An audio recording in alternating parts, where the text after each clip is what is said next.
5 tips for hiking in Rocky Mountain National Park. 5 of them. 5 tips. Got it.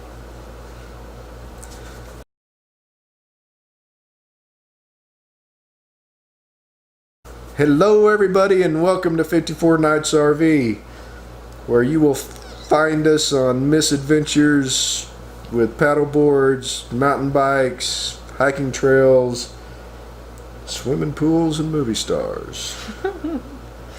And limiting our tips to 5. Only 5. 5. I came up with 5 of them. She didn't come up with any. So I imagine there's going to be some bonus tips at the end. It might be.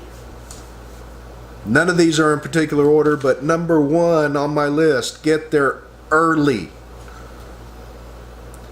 There was a Facebook post just yesterday or the day before, and Rocky Mountain National Park is like the 4th most visited national park in the nation. I understand why. Yes, beautiful place.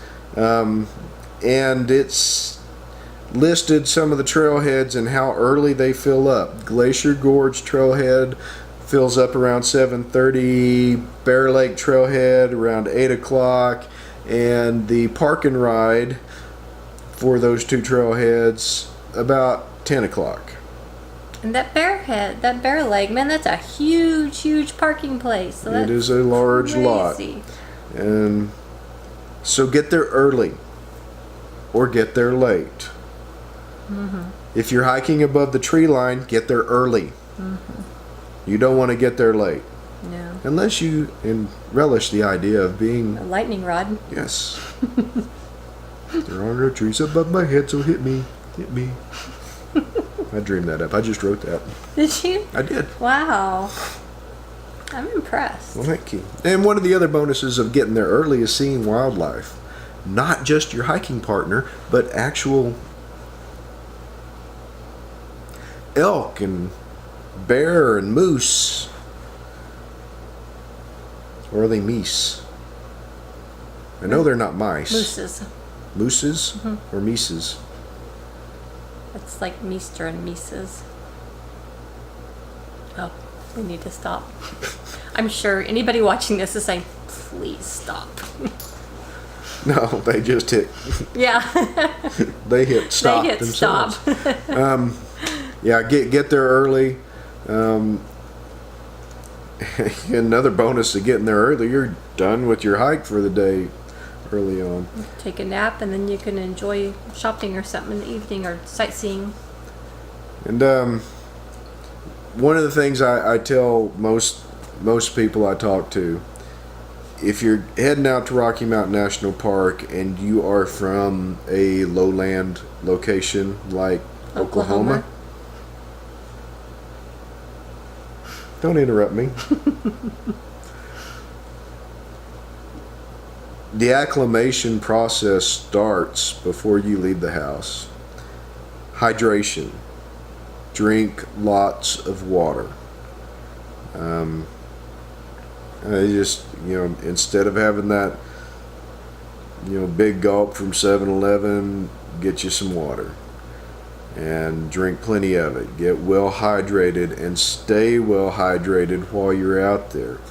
It will do a lot to alleviate altitude sickness.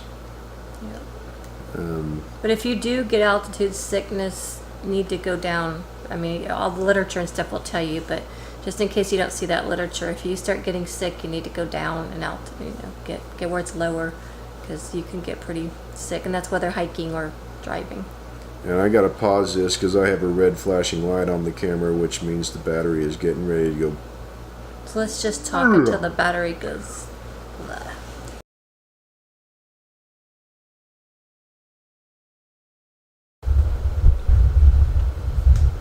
I don't know, was it crooked the whole time? Because it'll be suddenly different.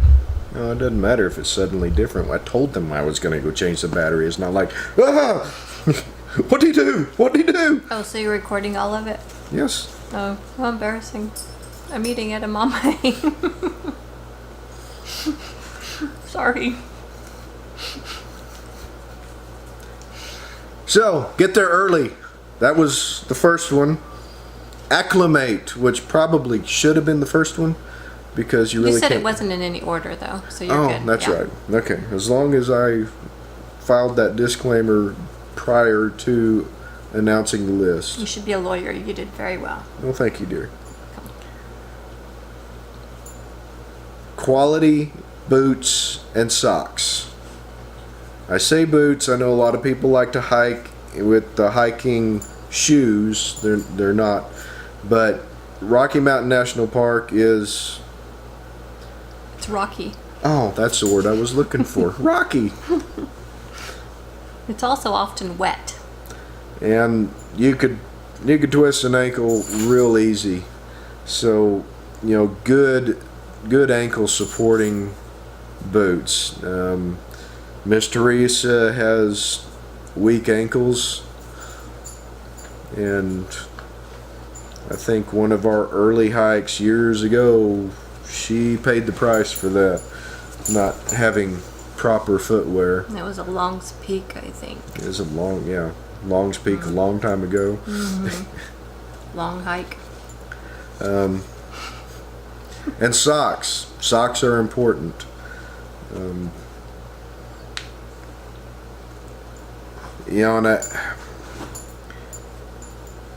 hiking boots are not cheap, and even the socks aren't cheap. It's like anything else that is like activity specific. They're going to charge you more because there's less people that want that stuff.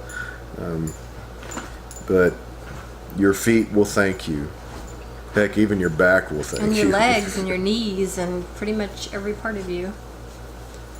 We get a lot of thanks when we get back from a hike. We have thank you, thank you, thank you. Actually, I think it's the opposite. It's like, what did you do to me? Sometimes. Thank you. You're welcome. Rain gear, not reindeer. Rain gear. They could be cheap or expensive, but you may have people make fun of you if you wear cheap stuff. Yeah, well, we were hiking a couple of years ago, and we had the dollar ponchos from Walmart. You know what? They kept us dry. And they cost us $1. And they were light and easy to carry. And these other people all decked out in their high dollar frog togs, and which is also great. Yeah, I have some for the motorcycle. Mm-hmm. I wasn't going to wear them out in the hike. Yeah, they kind of made fun of us for our dollar ponchos. It was like, we're dry. It was a light rain too. It wasn't any big deal. Heavy rain wasn't forecast. Something to keep you dry. Late summer, every afternoon, you're going to get a thunderstorm rolling across the peaks. And you never know. One time up on the way to Flat Top, or up Flat Top, we got sleeted on. You can't forecast that stuff. Yeah. I mean, you can't just, let me check the weather this morning, see. You have to be prepared. Yeah, we were doing the Fern Lake loop a couple of years ago, and we got snowed on in August. We've been rained on, so just have it in your bag. It's always in our bags. We do have other ponchos that aren't dollar ponchos, but that's just happened to be what we had that time. Some people go all out and get the pants too. Not a bad idea if it's it's gonna be pouring the Yeah, whole. and I think we actually do have pants now bagged up. So just something to keep you dry. And really the last thing on my list is not so much a tip, I suppose, but obey the rules. They're really... Unless it doesn't pertain to you, because we've come across a lot of people that it didn't pertain to, apparently. No kidding.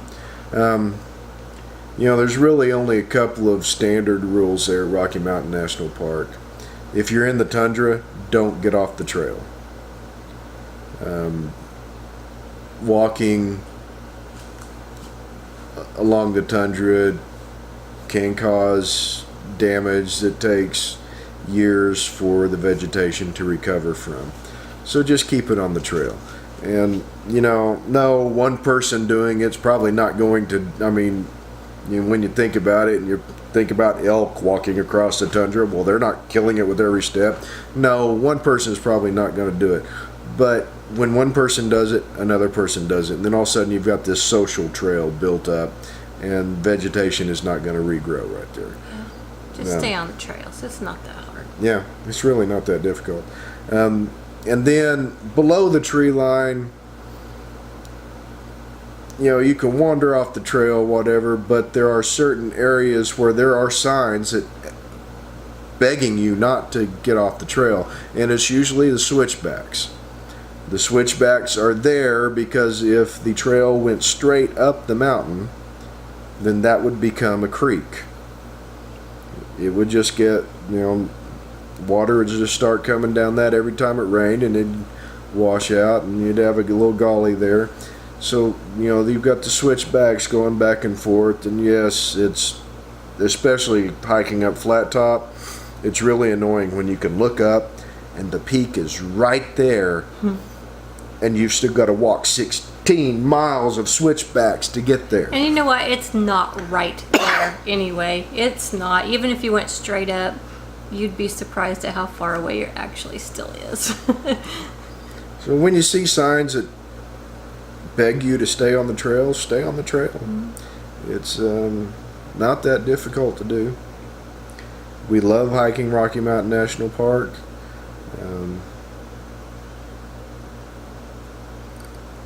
I 300 or 400 miles of hiking trails out there, and we've done a lot of them. Probably haven't even reached half yet.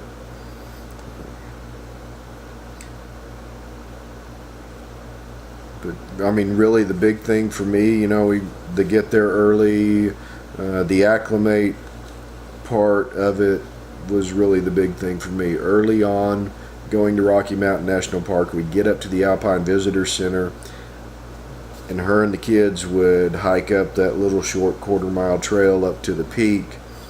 I would be sitting there in the pickup just, no, I can't do this. I don't feel good. I would feel sick. That'll never happen anymore. No, now that we learned the drinking water trick, I don't have that issue anymore.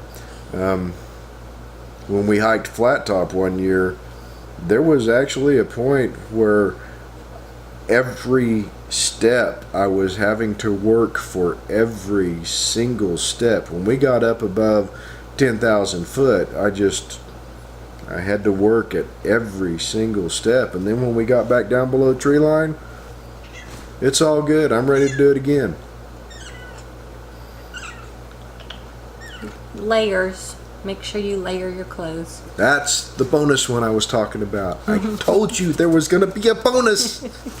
It's going to, even if you're hot down at the bottom, you get up, especially above the tree line in some of these alpine lakes, and it is frigid. The wind is blowing like crazy, and you're not even going to enjoy yourself. So make sure you wear enough that you can take off without getting arrested, and that you can add more. And also make sure your bottom layer is a wicking layer, because when you get up to that cold area, you're going to hope that you're not wet underneath your clothes. And then I also have another bonus.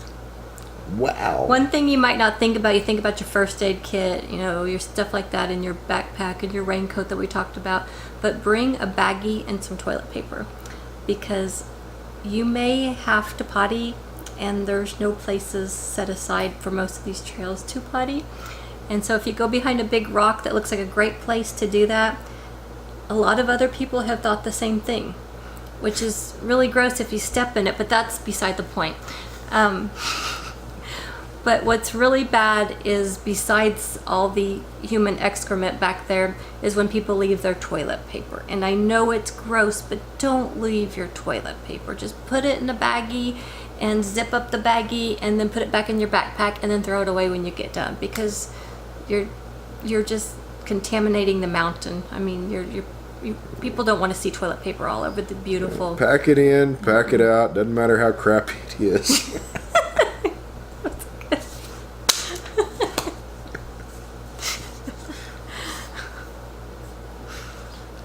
Yeah, and actually, altitude. There is a rumor going about that altitude can cause you to need to do certain things that require toilet paper, or for civil folk require toilet paper. But we're not civil. But we do use toilet paper, so I guess we got that. Yeah, it's time to get off that crappy little subject there.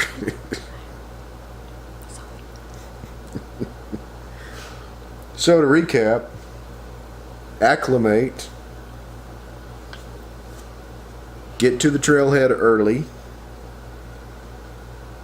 have quality boots and socks, hiking boots and socks, not cowboy boots. Try it in cowboy boots. Rain gear, toilet paper, Ziploc baggies, And layer.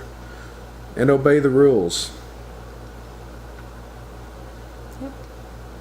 And have fun. Oh my gosh, just don't get in a hurry. Stop and look at the view, because that's why you're there. Don't forget that. Don't forget to stop and look. Don't get into the zone of over there yet. The cat's staring at you. Don't do that. Slow down. You're in nature. You've got all day. Oh, and summit fever, don't do that. Like, if there's a storm coming, don't keep going. I know you got up early and this was your one chance to get up to the top of that mountain, and I totally get it. I've been there. I totally understand. But it's better to not die. I mean, you don't get to tell your friends about it if you die. We did not peak Hallett because we got to Flat Top and then went to go up to the top of Hallett. And it's not even that much further. It was like, one of the guys coming down from Hallett pointed back behind us, and I turned around and you could see the clouds rolling in. It's like, nope, we have to turn around. And it probably wasn't even just a quarter-mile straight hike up the up the side of Hallett to get there. Pretty easy hike too. But don't do it. It's not worth it. It's not worth risking your life. So, you shut up now, because you used up all your bonus. I can use as many bonus as I want. No, you can't. Yeah. I can even hit you over the head with a baseball bat and call that a bonus. You don't have a baseball bat, so can't. I have a rolling pin, and it's marble, and your mom gave it to me so that I could hit you over the head and keep you in line. That's why she gave it to me. Don't look at me like that. Anyway, guys, hope this was helpful, and hit thumbs up if you liked it. Subscribe, ring that bell if you want to be notified of future misadventures and talking heads and people in the corner and hiking videos. And comment and tell us more things that we might be able to learn, and things that other people could get out of it. So comment. No, don't, because I really don't want to hear it. Comment. We don't care what he wants to hear. Oh my gosh. I've been hearing that for 30 years. We'll catch y'all down the trail. Bye-bye.